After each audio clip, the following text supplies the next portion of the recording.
ఒక బ్రాహ్మణునికి సంతానం కలిగింది, పుత్రుడు. కానీ పుట్టంగానే వాడు చనిపోయాడు. మరి రామరాజ్యంలో ఇలా లేదు అని ఇప్పుడేగా చెప్పుకుందాం.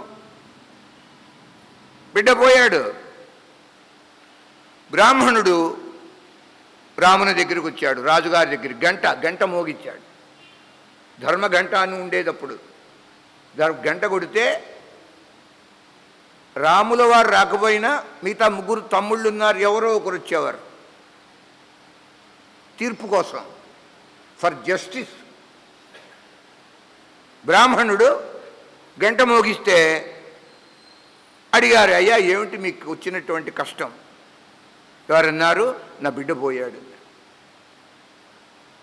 పరమాత్మ చూడండి, ఎక్కడో అధర్మం జరిగింది. అధర్మం జరగకపోతే ఈ బిడ్డ పోడు. ఆనందం అంచేత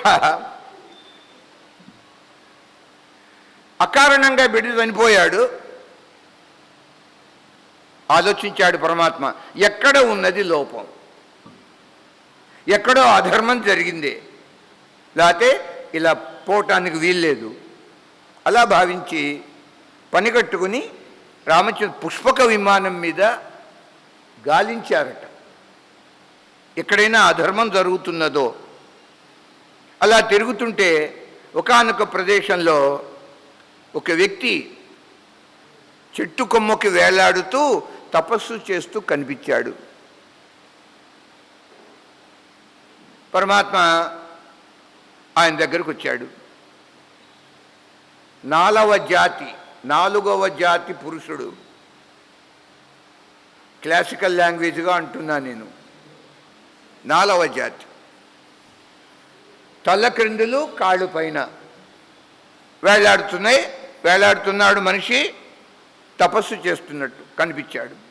పరమాత్మ వాడి దగ్గరికి వెళ్ళి, ఏమిటి నాయనా అన్నాడు. నేను మోక్షం కోసం, స్వర్గం కోసం నేను తపస్సు చేస్తున్నాను అన్నాడు. ఇది త్రేతాయుగం కదా, ఆ యుగ ధర్మం.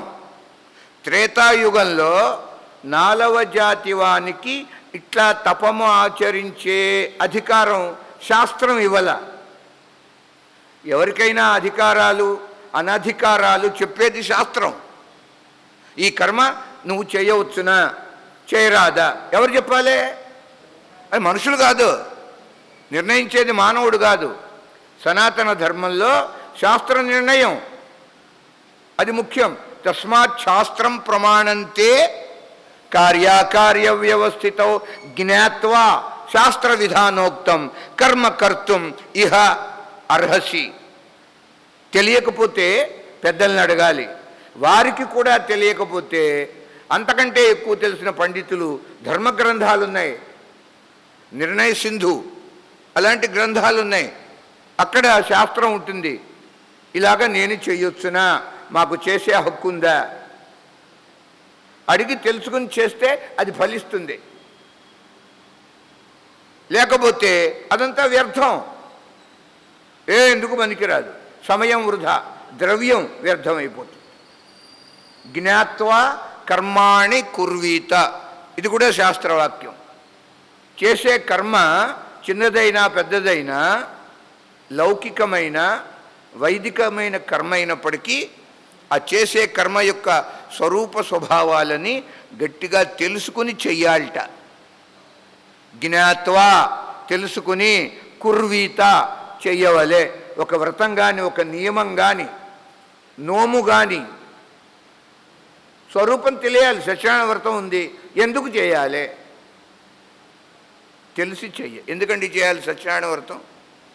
జీవితంలో అసత్యం చెప్పకుండా ఉండటానికి చేయాలి. అది ఒక ప్రతిన తోరణం కట్టుకుంటున్నా, జీవితంలో నేను అసత్యం పలకను, అందుకోసం అది. అసలు అసత్యం పలకకుండా ఉంటే ఈ వ్రతంతోనే పని లేదు. ఎందుకు వ్రతం? ఎవరి కోసం అని. అలా కాకుండా ఇళ్ళు వాకిళ్ళు ధనధాన్యాలు వీటికి ఓకే చేసుకుంటే చేసుకో, సకామం. కానీ ఎక్కడ సకామ కర్మ ఉంటుందో అక్కడ శాస్త్ర ప్రకారంగా జరిగితేనే అది పనిచేస్తుంది.